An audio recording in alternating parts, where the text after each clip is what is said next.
Hello, welcome. First of all, I would like to tell you my very heartfelt thanks for the very much concern that was shown in the comment section of the previous video regarding my hair loss and the kind of depression I have regarding it and all of it. I feel after all, PCOS needs somebody's support and to tell you that you're not alone and we are with you. So that's something that I've gotten from your people, and I actually, this thanks is to every person in person. Okay, thank you so much. So in this video, I'm planning to take a PRP, and before that, some hair fall sessions of HFT has been given to me, etc. But what I've definitely understood is all the PCOS hair loss or female pattern baldness, everything can only be brought under control, but it cannot be prevented. As in, I mean, it cannot be stopped. It can be brought under control if you have a hormonal balance, which is very important. Personally, I have a bit of higher testosterone, and prolactin levels are a little high, though my thyroid, etc., are normal. But due to high testosterone, of course, I'm losing hair, and then facial hair, so I'm getting. And of course, I have breakouts every now and then. I had very bad breakout this month. Anyway, keeping that aside, I learned few things which you can incorporate, and I can also perhaps incorporate regarding hair. First of all, hair, all of you know, it's protein, protein, protein, protein. Uh, when you eat protein, it is important that the protein reaches your follicle. That will only happen if you have hormonal imbalance. Honestly, all the women I see these days, not everybody has like thick hair and all. What our parents, previous generation, अब तो वैसे बाल तो anyway नहीं है. The first thing is that protein never goes to your hair strand because the testosterone blocks it. So to prevent that, you can take supplements like alpha lipoic acid or have multivitamins which have grapeseed extracts in it. So what they do is they break the DHT and they prevent the DHT from blocking the proteins, and then the protein actually goes to the hair. The second thing I've learned about it, of course, hair fall is hormonal as well as nutritional as well as genetic. Coming to nutritional aspect, now everybody focuses on iron, iron, iron. I have got my iron and B12 tests. They are not very low, but they are not optimal as well. The hair, it is important you have anything in excess. If you want your skin and your hair to be beautiful, the minimal amount that they say RDA, so and so percentage, it's not enough. Because if you want your hair and skin, especially the hair is the least priority that the body gives, as you know. So if you want the nutrients to reach to your hair, you need to always have them in mega doses.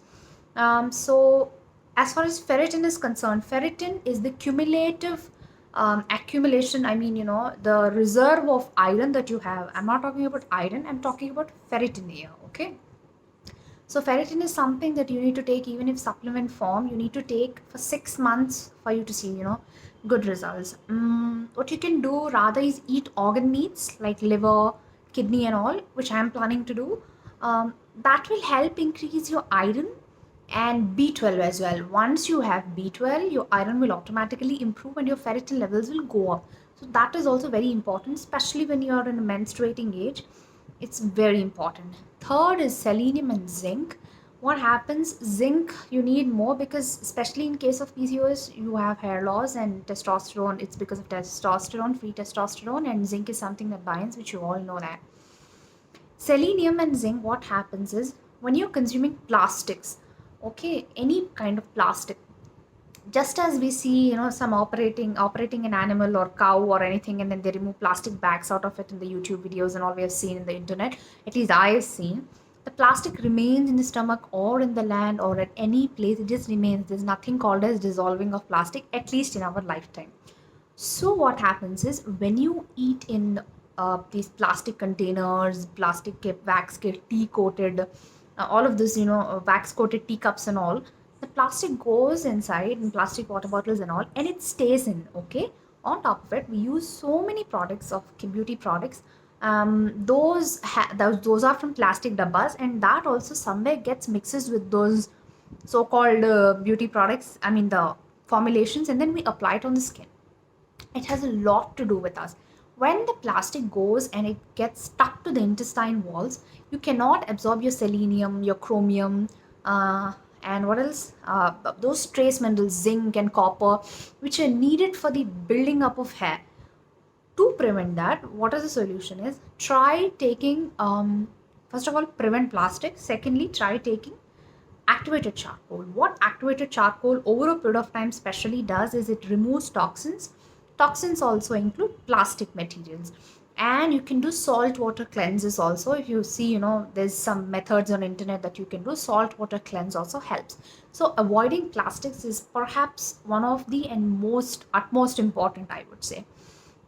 And another thing that I have seen is not exercising. If you exercise for your hair, hair strands and all, hyaluronic acid, all of these, things also very important. When you exercise in the body every day, one third of hyaluronic acid has to be, you know, used and then regenerated. This regeneration goes down as you age. So it's not external hyaluronic acid, but it's internal hyaluronic acid that you need. Thirdly, you would also need, fourthly, hyaluronic acid coupled with collagen. Collagen is like that fat that you need, ghee and all, K2 and all, they make your hair beautiful. So it's important that you eat good fats like ghee, nuts and seeds, etc. What happens is they nourish your follicle, they nourish your hormones first. They, all our sex hormones are made out of fat, as you know. That's why the, fat first fad has been running well, and I wouldn't call it a fad. People are making it as their lifestyle, especially when you have PCOS. It's always good to have a spoon of fat in the morning. Let me know if anyone of you taken, what difference it has made, and all. Okay, so what happens is that you can do, now coupled with collagen and all of this. These are small things that I learned personally. Of course, biotin and all also will help, but alone biotin cannot help. Biotin combined with amino acids is important. Only then your hair will be built, and only then you will see results. This is what I have learned nutritionally, hormonally, etc., etc. And I am planning, as I said, I'll be taking PRP and stem cell, and if that benefits me, I'll let you know. And the hair that you lost due to PCOS, in a period of 3 to 5 years, can be regrown by doing this. Topically also, you can use a DHT blocker like a melatonin or a finasteride. Okay, finasteride is your choice, but I've shown and spoken about melatonin in my previous video.